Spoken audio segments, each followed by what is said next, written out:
this topic, I'm going to be giving you an introduction to the editing of moving video.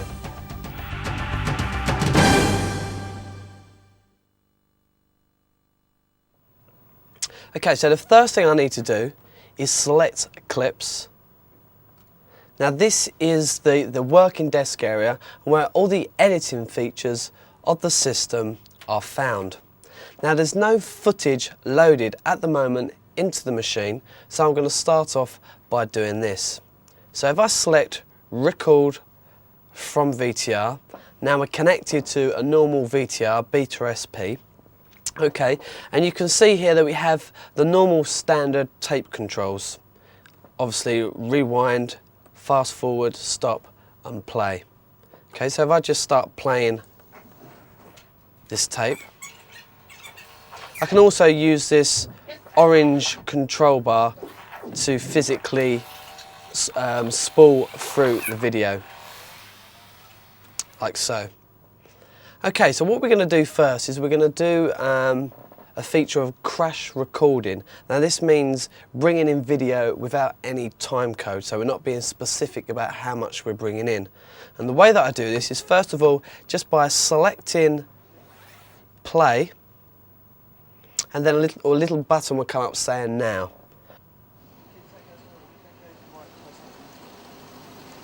As soon as I hit now, it starts recording.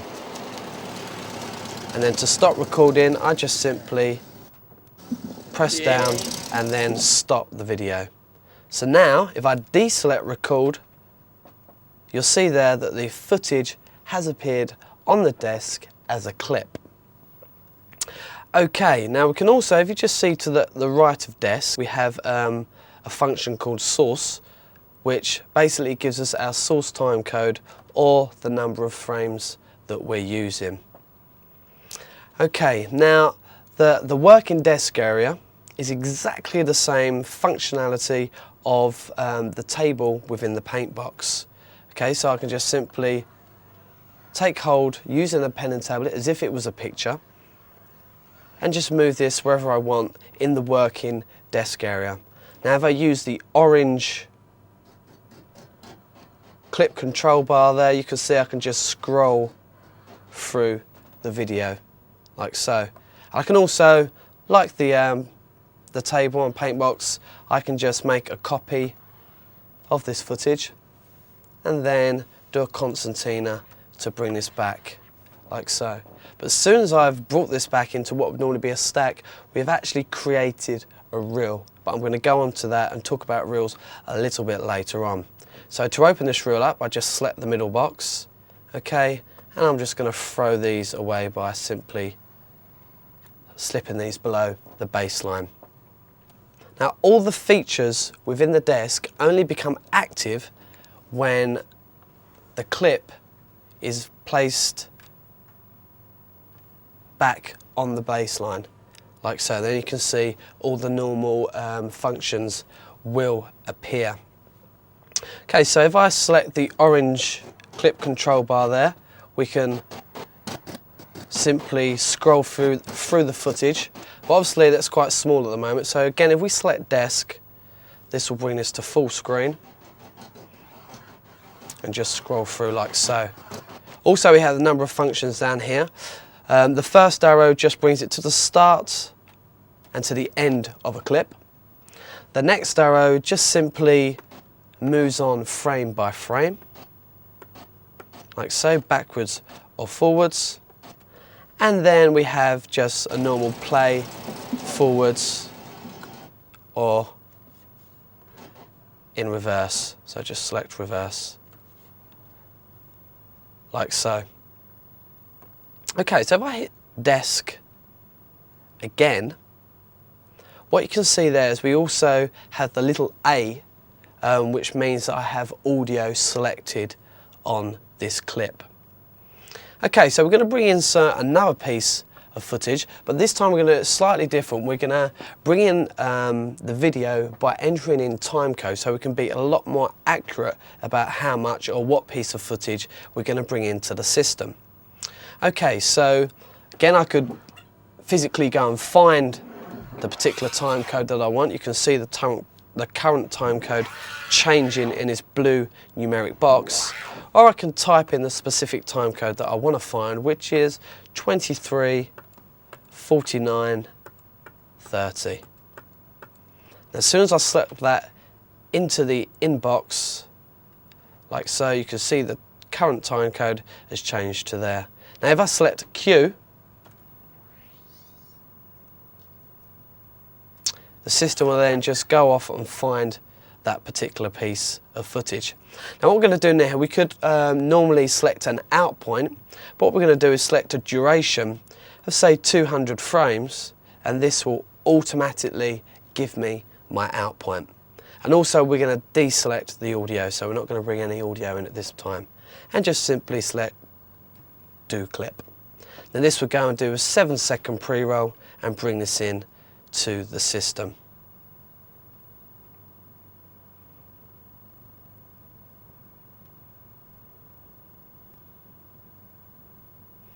Like so. Again, if I select or deselect record, now sitting on the baseline is my new clip in the center next to the previously loaded clip. Now having two or more clips together like this is called a reel. Okay, so if I close this again, there you can see this is a closed reel. I'm going to open this up. Right, the next thing I want to do is to title these two clips by simply pressing or tapping on the center title bar. So if I select like so, you can see I have a numeric keypad or a keypad. So I'm just going to type in say number 2. And I can also color code this as well. So maybe let's give this a green. There we go. And select save. Now if I go to the next clip, I actually touched the clip control bar there, but I could have just physically touched the clips and moved that to the center, like so. And this time we're going to name this number 1 and give this a different color, and also save this. So there you can see that we have a yellow and a green clip. Now this just makes it easier when you have lots of different numbers of clips within your reel. Okay, so if I just go and say library find clip, there you'll see the 2 clips. I'll just browse them, the 2 clips that I've just saved into the library. Now we go back to the desk working area and now close this. This is a now closed reel, and we're just going to give this a title as well. So we're going to select or type in Daryl, and also save this as well. So now if I go back into the library and say library find reel, there now is the 2 clips together as a reel, saved as a reel. Okay, so now if I open this up like so, you can see that it had an A in the corner. Now this means that the clip has audio associated with it. Now I can remove this audio by selecting the A, and the audio can exist on its own and be placed onto another clip. So if I just play that back, place it back, let's just play it out. Okay, but I'm gonna just move the audio onto the next clip. You'll hear that that has been transferred across. Okay, so what I'm going to do now, you can see that now the audio is just on the right hand clip. So I'm going to go to my library and find another piece of audio, which is there, and place that over the first clip. Let's just play this out.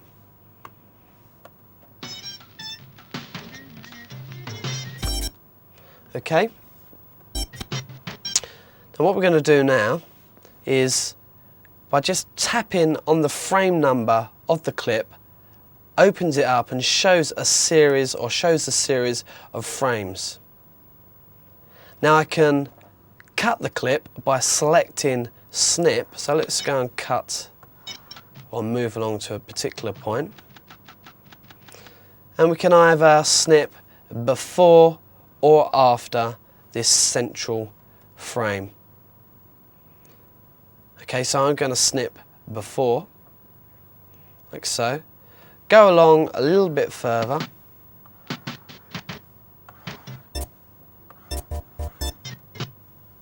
And snip another part. And let's close this reel. Okay, and again, we're just going to move this round, make a slightly different edit.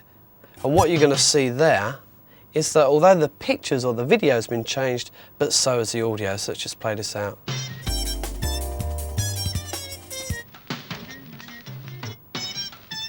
So the three cuts there have been changed around and the audio has also been changed. So you can imagine how hard this would be to start editing to a long piece of audio when we're cutting at these certain points.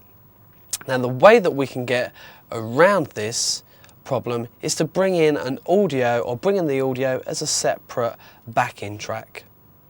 So let's go and do that now. Let's bring these clips off the desk and just simply select record again from VTR, and we're going to go and find the audio which is on the tape. So we're going to put in my specific time code, 23 55 0 0 0 0.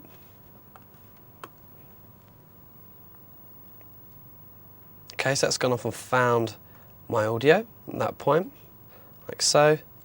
So let's just select that as our endpoint, but this time what we're going to do is select the backing track. Okay, select the duration, which is 600 frames, and do clip.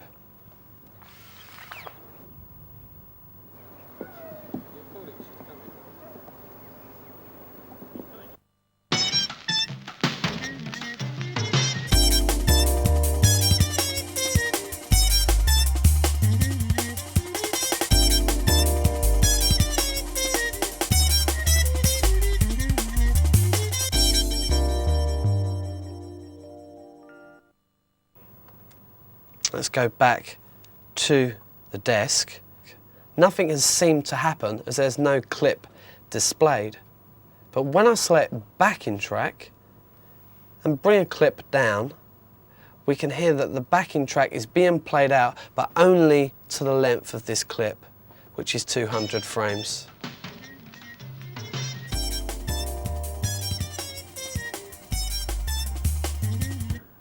And stops at that point. But you know that we brought in 600 frames of the backing track. So if we just bring down another clip to the end there, it will play for another 26 frames. Like so. So we just have to keep playing. The backing track will only lay or play when there's a clip assigned to it. Okay, let's just also throw this away. What I'm going to do now is record single frames in from the paint box. Okay, so let's go up into the painting menu, and what I'm going to do is just select a white paintbrush and type in backing track.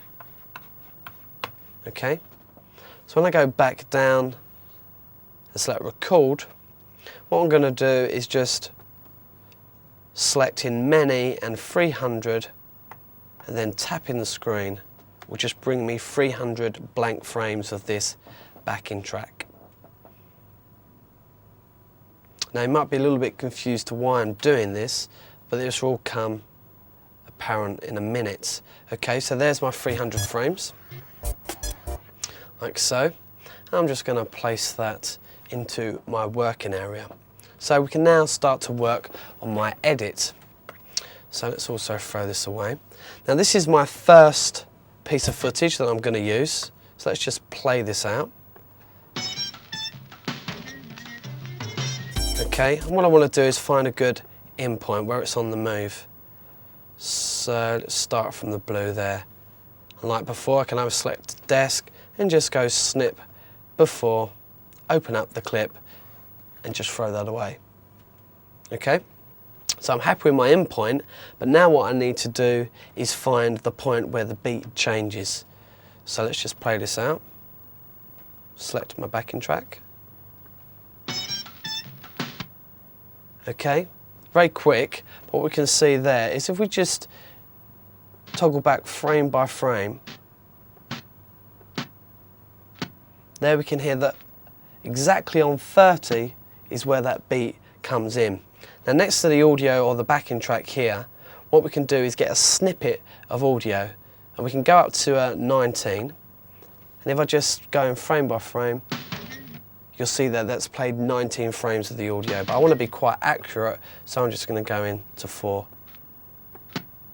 Right, so I'm happy with 30, and I'm going to snip after and bring this to the table. Now for me to know that my edit point has worked, what I'm going to do is bring down my 300 frames of just blank video, which is backing track. So if we play this out,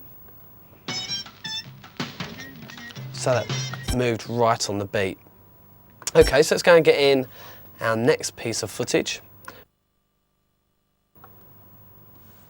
I can browse these, which is a nice visual way of finding the clips, and I want to select Will. Okay, so that's now been placed next to my first clip. Let's just play it out. Okay, I'm quite happy with the in point there, that goes quite nicely. But again there, that's when the beat comes in and I want to make the next edit. And you can see there, I've stopped it exactly on 30 again. So let's just try that again, let's just play it out. Round about there, and I've stopped it on 31. So it can be quite accurate that the beat's going to change around that point. So let's open it up and just snip before, okay? And take away that excess piece of footage, and then bring down our 300 blank frames again and make sure this edit's okay. Fine. Okay, now the next edit, which is the important one, is when the music really starts to come to life. So let's play that out. Right there, just as the instruments start to play. Okay, and again if we go back frame by frame, that's where the trumpet or the trombone or whatever it is starts to come in, around about 18. Okay, so I've got 18 frames free before we want the main shot to come in. Okay, and you also hear, we just played that out again, that we've got a nice sort of drum roll there within those 18 frames, like so. So what I'm going to do is just split that 18 frames up into 4, which is about 5 frames each, and have 4 frames to the drums. Okay, so let's close that into a reel and play that into the work, or move that into the working area. And again, go and find some more clips. Okay, so these are 5 frames. I've got to be just quick flashes. Now I'm going to use a part of this wheel and also the light there. Okay, so let's go to frame 5. Open this up and just snip after. So there's 5 frames of the wheel. Take away the rest. And here we have a light there, and I just want to cut this just as the light is turned on, so around about there. Let's snip before, and again just 5 frames, like so. So let's bring our edit back down to the baseline. Now I want to start off with one clip of the wheel, which is there. One clip of the lights. Let's move on to the next one, which is that. And I'm just going to copy these both, so we're going to use them both again. And straight away you'll see, we just play this edit out.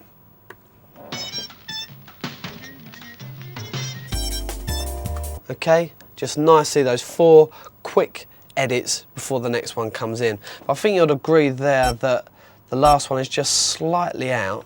So what I'm going to do is just open this up and just take away one of these frames. so we can be very accurate about our edit decisions. Right, so again, let's close this up into a reel, just move that up to the working area. Let's go and find another piece of footage. The main shot. Let's come down. We're going to use this one here, which works really nice. If I just play this out full screen, just without the backing track. We've got to find a good in point as it goes through the tunnel. So I'm just going to scroll this back to around about there. So that's our in point. Let's bring that down. And let's just play it with our edit. So let's bring it, open this up, and just place it next to the light. Let's play it out. Also with the backing track selected.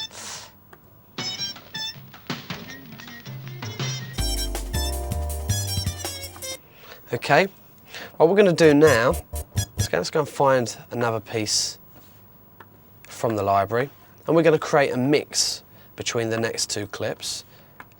Let's browse this. So we've just gone through the tunnel, so let's have a nice clip of it coming back out as if we're shooting from the other side. So let's put this again to full screen by selecting desk. I'm going to have the in point round about there, so let's just snip before. Okay, and place it directly next to the last edit. There we go. Let's just play that out.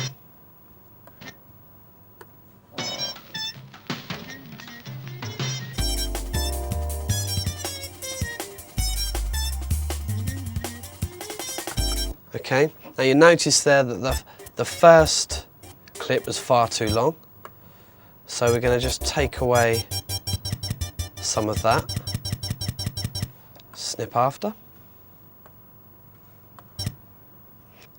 Now what I want to do is create a mix between these two clips, and the way that we do that is to just place the two adjoining clips on the edge of the central bar.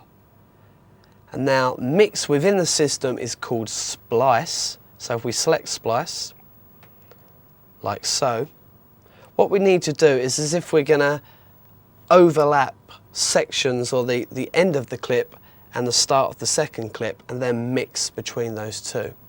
Okay, so what I'm going to do, the out point you can see there is 40 frames. So I want to go back 15 frames if I want a 15 frame mix. So we just simply go 15 deck. We go to the in point and we go 15 ink. And if you look at the two bars at the top there, you can see the two grey areas have overlapped. And the top numerical box is the length of the mix. So we want also that to be 15 frames. And the next one where 50 is the review button, which would go back 50 frames and review the mix. So I'm quite happy with that, and just simply select mix. Okay, so that's the edit or the mix created. Now I select review, it would go back 50 frames. Simply review that mix. Okay, so let's just go back and view this whole edit so far.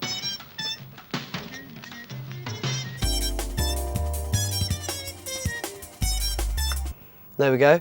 So all you really need to do now is just carry on finding your points that you want to make your edits using your backing track, and it's a very simple way of creating an edit. Right then, if I just take the backing track away, the last thing that I want to show you is to play a clip out back on to tape. Now there's a few things we need to do here, or a few things you need to remember that we're going to do here, is first of all you can't play a reel back to tape unless you archive, but we're going to go into archiving a lot later in a different topic. So what we need to do is make this into a clip. It's almost like resolving this reel, so we're going to resolve the mix and pull it into one central clip. So just let's go into join, and we're going to select all. There you can see that the clip or the reel has been changed into a clip now. Okay, and I can also retitle this, say, Final Edit, like so, and save that. But also what you'll notice is that there's no audio assigned to the clip. We've only got a backing track. Now this is very important because when we play this back to the tape, we can't play back a backing track. We need to play back an audio track on stereos 1 and 2. Okay, and the way that I do this is select Copy, then Back in, Audio, and then just press on your clip. And you'll see there that if I take off Back in, that the audio has been transferred to the clip. Very simple. Okay, so now, like before, we recorded from VTR, but what we want to do now is select Play Out to VTR. And exactly the same way as we've brought footage in, we go and find our in point. So say around about there, like so. Select this as our in point. We've also got 4 tracks of audio, and we just want to use 1 and 2. Make sure audio's selected. And also we select duration there, that will give us the length of the whole clip, which is 145 frames, and also gives our out point. And then just simply select Do Clip, and that will go off, give you a 7-second pre-roll, and play that out onto your tape. Okay, so that's a very brief outlook of working within the basic editing tools of the system.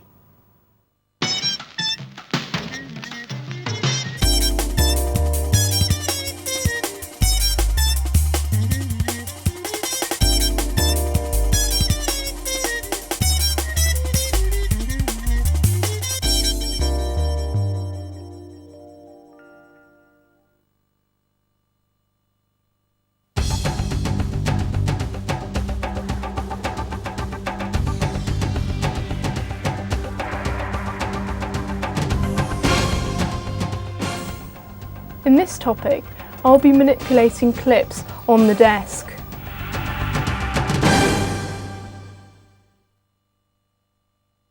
And I'll start by changing the duration of this clip. So to change the speed of the clip, go into Copy, and I have to go and decide whether I use field and frame. And this means I have to look at the clip and decide whether it's field-based or frame-based. And from this clip you can see that we've got field 1 and field 2 flickering between each other, therefore it's field-based. If it's frame-based, it's just static. So go into Copy Fields and then Stretch.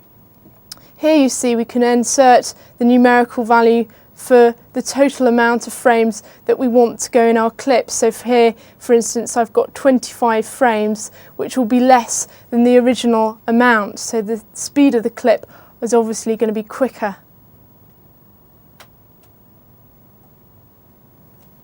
Go and play that out. And we can see that it's applied the name Stretch to the clip, so we can differentiate it between the original and the final version. To go and lengthen the clip, I can go and stretch it and insert a higher numerical value. And you can see we've got a graph to the left here, and I can just tap down on the end corner of that graph, and we can see that we've got a frame count of 30 on the original, on the final frame, which will arrive at frame 50 on the new clip. If I pull this line backwards, you can see that we're going backwards in the clip. Further towards the start, I can actually go in and slow down parts of the clip. This is called a profile stretch, and I can actually go and speed it up by pulling it up. So now frame 10 will appear at frame 18 on the new clip. Tap down on the clip just to go and process it again. Each time we go into Copy, it always gives us a different version of the original clip.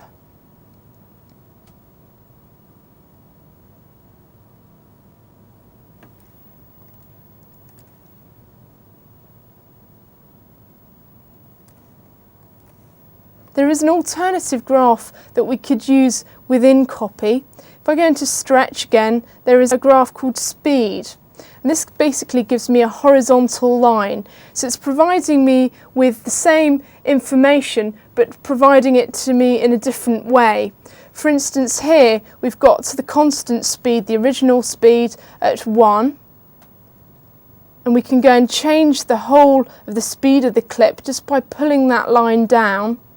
And if it's on 0.5, obviously it's going at half the speed, therefore applying automatically double the amount of frames to my new clip.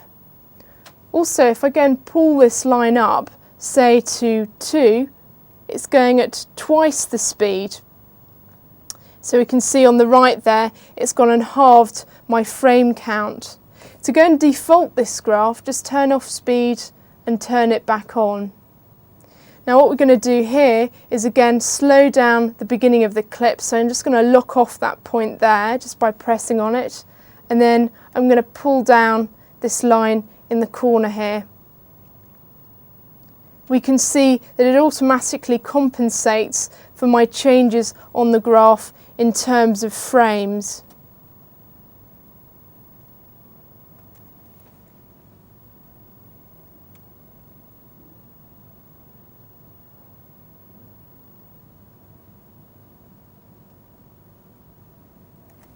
Let's play out that version.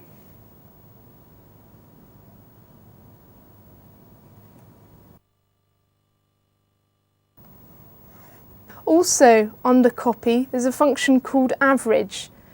An average enables me to create a motion blur effect on my clip.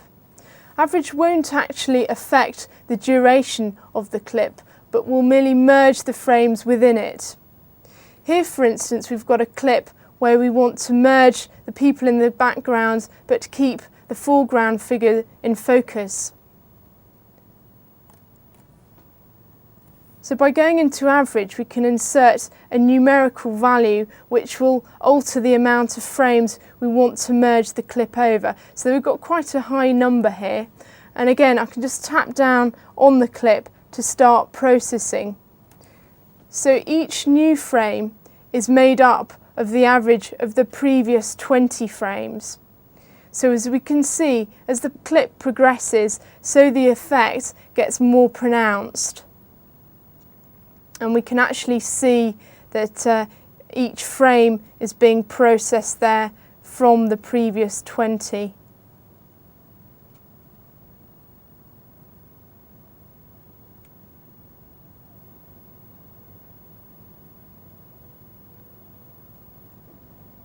So let's have a look at that process clip.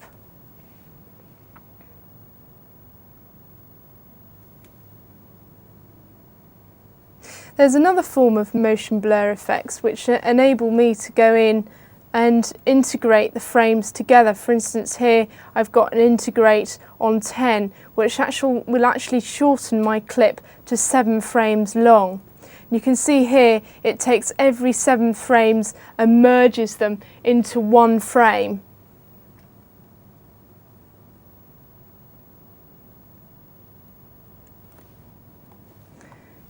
With quite dramatic looking results.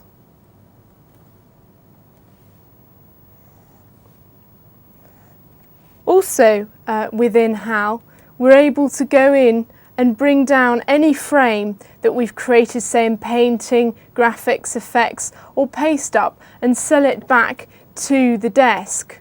Now this is via using the grip here. Now if I bring in a picture from my table, I can sell that picture down to the desk by using this top button on my grip. So it's directly selling it down there, or I could press sell in the clips menu. I can actually build up an animation by using this top button, so I can go in and select some colours from my palette, let's say, and build up a kind of swirly looking pattern.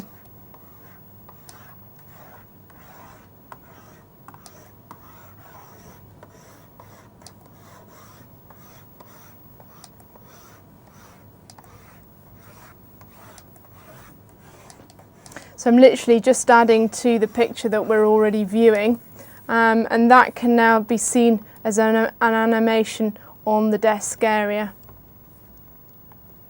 I could also use a video clip to manipulate my rotoscoping possibilities.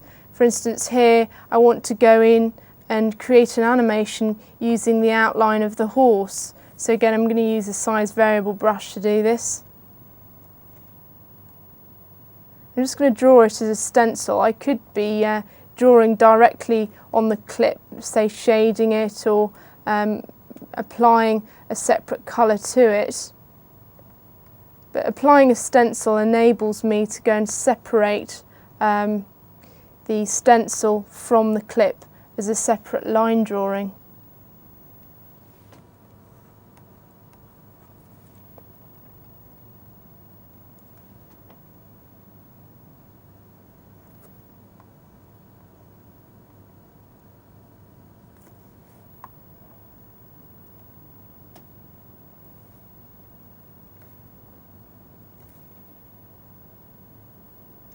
And by using the button on the right on my grip, this enables me to go and cell down the frame that I've created and bring up the next frame within the clip. Now what I can do is jump to other frames within the clip further along by using the bottom button, and this basically just buys up the frame, so we're not actually affecting the clip at all. The button on the left allows us to see a preview of the previous frame. Let's go and have a look at my animation. For instance, here we can see the stencil has been applied to the clip, and we've got an indication here that we've got a stencil through this little S marker. Now we can actually pull off the stencil by pushing down on the marker and pulling the clip up. And this is a new match run that can be played out separately from the clip. Now any clip can be a potential clip stencil. I can just create a copy of this clip, place it over itself, and that becomes a Hicon clip stencil. You can just pull it off and throw it away. Now what I want to do is go and change the duration of some of the frames within this clip. So what I'm going to do is use repeat to repeat the first frame within my clip so that it totals up to 30 frames. So repeat frame there and 7. And I could in fact repeat every frame within the clip by using clip and then maybe 2 in there. So I'm doubling up basically on my frames within my clip. So you can see that it's slowed down quite a lot there. Also, what I can do within repeat is loop the clip. So if I loop it over 4, you can actually see that it's repeated the clip over and over again within the same clip.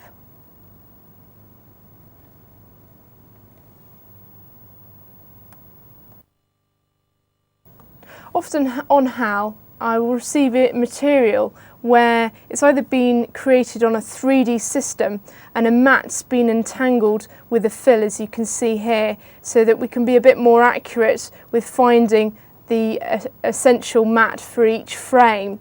And this could be a moving stop frame animation, or as it is here, this is a 3D element, a moving globe that we want to put onto a background. But first of all, we've got to isolate the fill from the mat. And by going into copy and then clip and untangle, we can actually tap down on the clip and it will automatically go to every other frame and process that into one clip. And then it will go in and select the second frame, the mat run, and take every other frame of that, make it into a separate mat run that's then directly placed over the fill as a clip stencil. So when that's complete, it's ready to composite.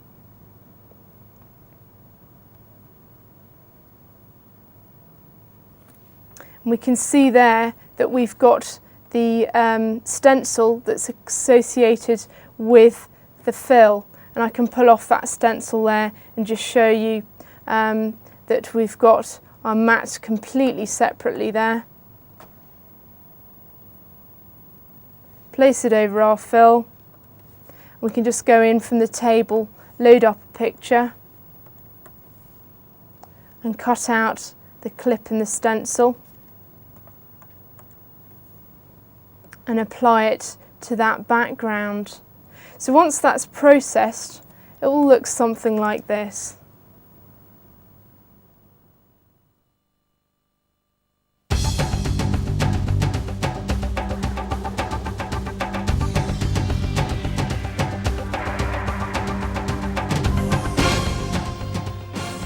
In this topic, I'll show you how to use the keyer.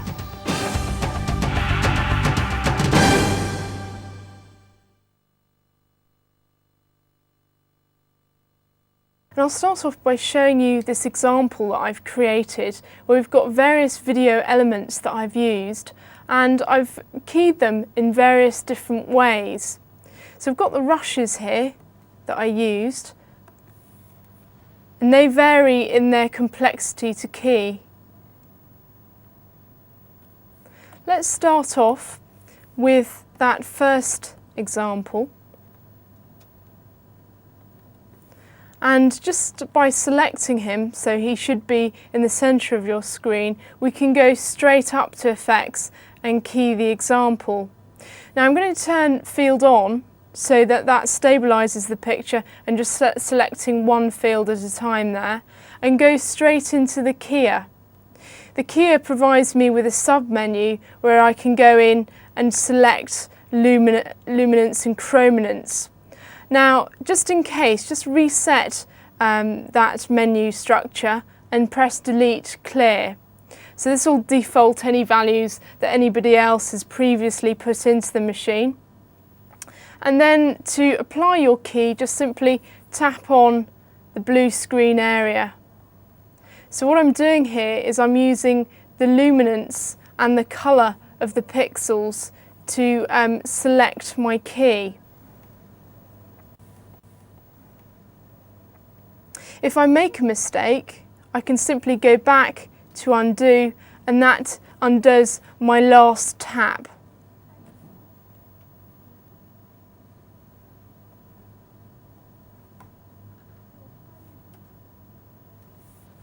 So you can just fine tune your key, and we can see we've got some quite blocky edges to the key there. So just by highlighting softness and ramping up the softness, we can see we're presented with a mat of the key.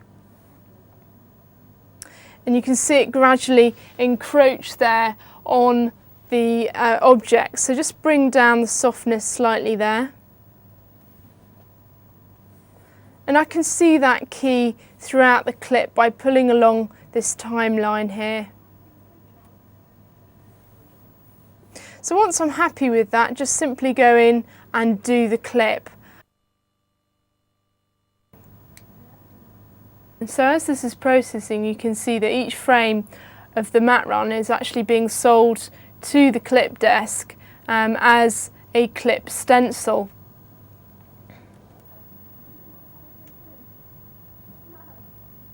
So we can actually go and see the clip stencil on the desk. There it is with the fill. And I can go in and just lift up that stencil, and we can go and view that separately from the clip as a mat run.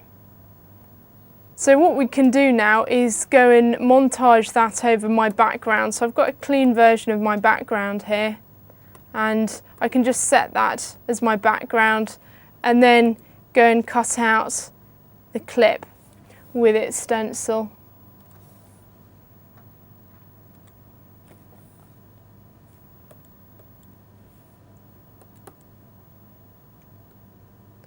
Let's just bring that in, and I'll change the size of it and its position.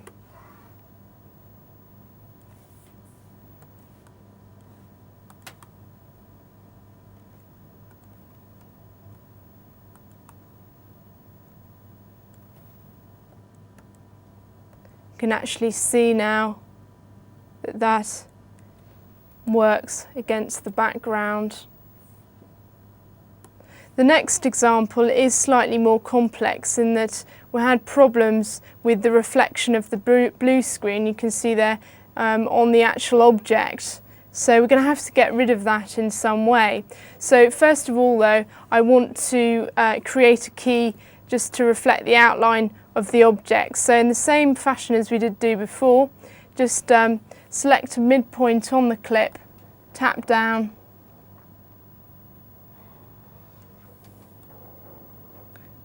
so that we've actually got a clip stencil that we can go and cut the object out with. Just apply a softness to that.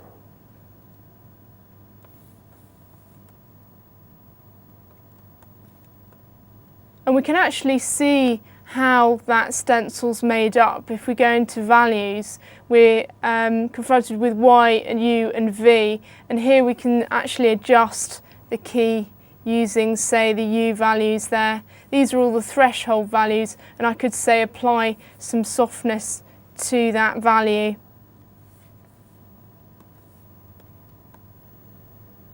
Let's go and process that key.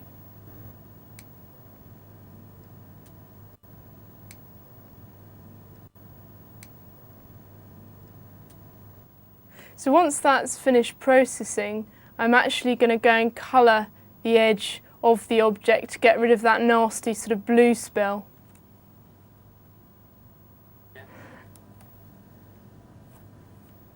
So once that's done, we can just pull off the clip stencil as a matte. And now we're going to go back to the clip again, reset the keyer,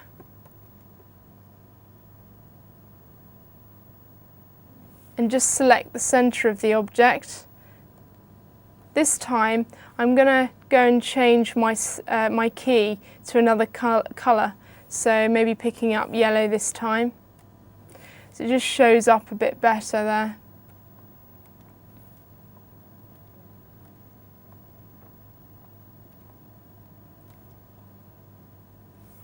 Let's apply some softness.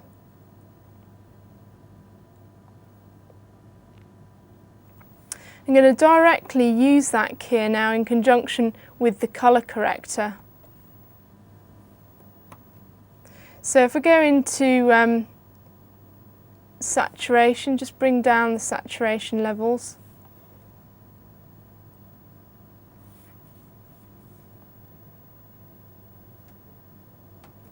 It's about 10 there. And then insert a cast red. Let's bring the brightness down.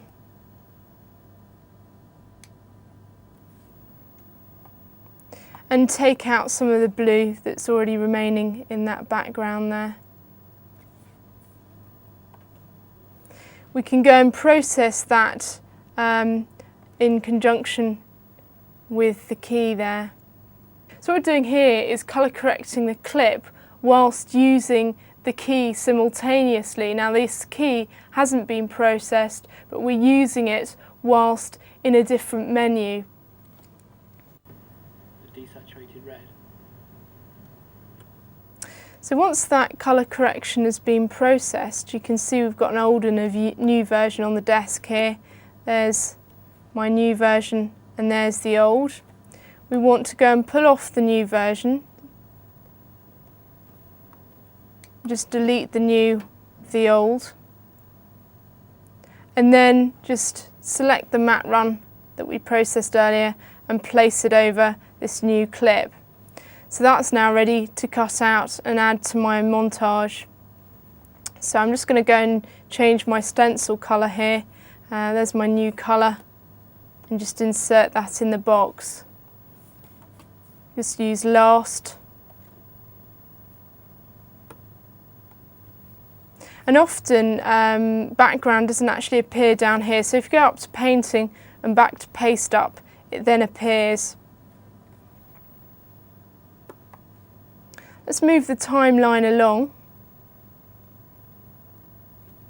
and just change the size of my object and reposition it.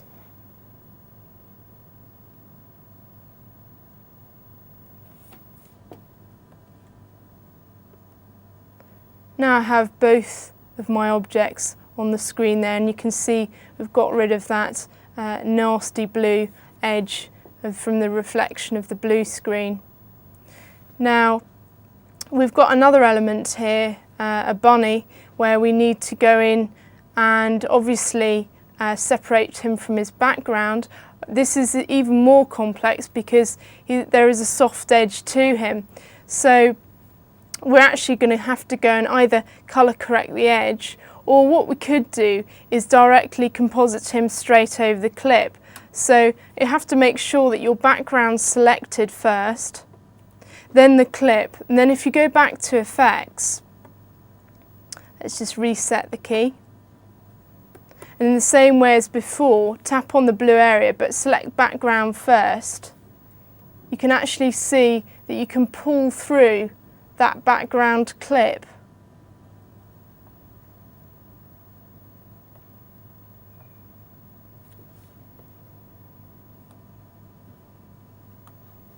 You can actually go and soften the stencil as well. Just apply some softness. It's encroaching on the object down there, so just pull it back a bit. And we can see that we can go and have a look at the foreground element in context with the background clip. And I'll just zoom in on an area, because what we can do is get rid of this nasty blue spill area here by using mix. And this merely mixes the colours of the background with the colours of the foreground. However, in this particular example, I want to reposition the object. So just turn background off. When I approach this in a different fashion, what I can do is go and reverse the keyer, because I need to actually go in and colour correct the edges of the clip separately. So once I've processed that reverse clip stencil, I can actually start to amend that stencil. So in effects, there's also grow and blur. Now this merely deals with the stencil that we've already processed. It doesn't work in conjunction with the keyer. They are separate processes unto themselves. And here we can go in and actually grow the edges of the stencil. So you're going to grow the stencil inwards, and we can see a preview square working there.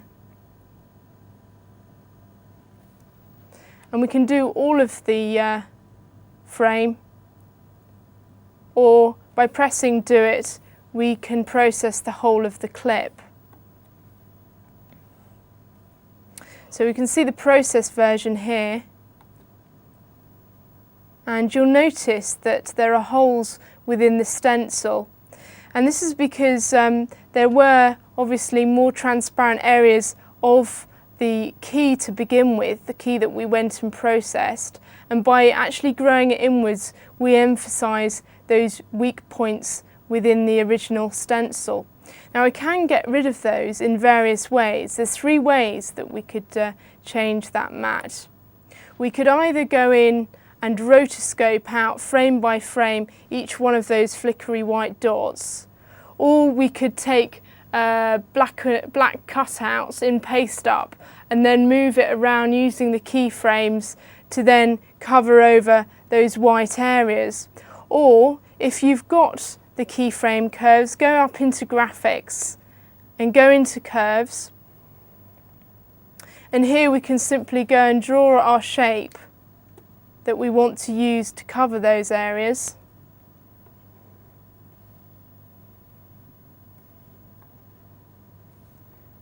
And we can simply go in and keyframe this curve.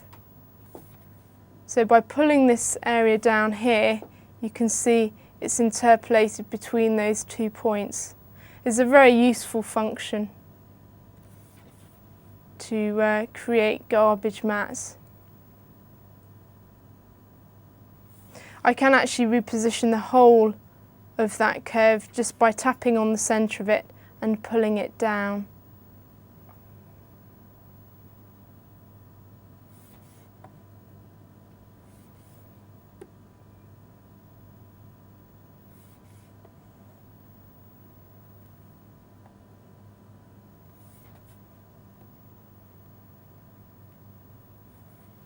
So when I'm finally satisfied with that, just select black and obviously filled, and that's ready to process.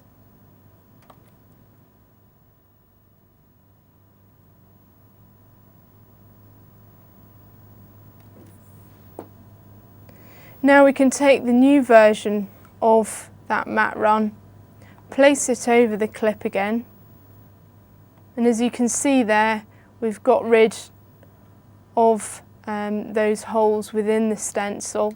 So now if I can use it in effects, go into blur, and here again you can see this square, this preview square that I can use, and you can see that it's blurring either side of that original line there. So it's quite important actually not to extend the blur over the amount of grow that you've originally applied. So it needs to be just under 3 there.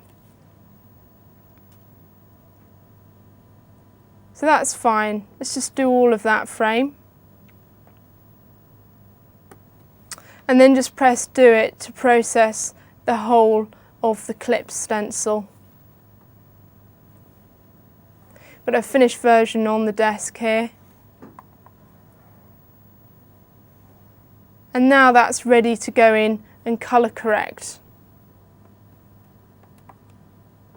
So I'm using the stencil this time to create my colour correction, not actually use the key. So let's go in and take out the saturation levels.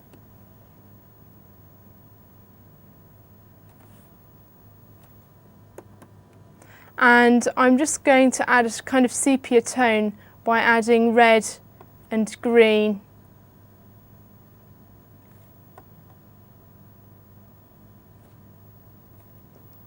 And I can take out some of the blue as well. Let's view that over the clip. That's fine. And just go in and process it. So once this is processed, it will provide me with the finish element, which I can then go and cut out and paste up and apply to my montage. Okay, so once that's processed, we've got an old and a new version down there on the desk. Just pick up the new version, and then we're just going to put the original clip stencil for the outline over the top and go and cut it out. Here I'm using last, but I can actually change the parameters of those crop marks just by pulling them in.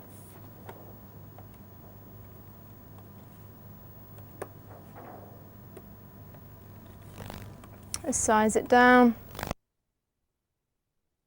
Position.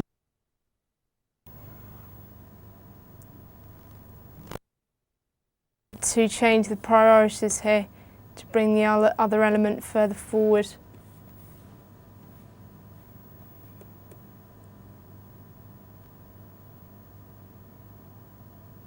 So once that's processed, that will look like something like this.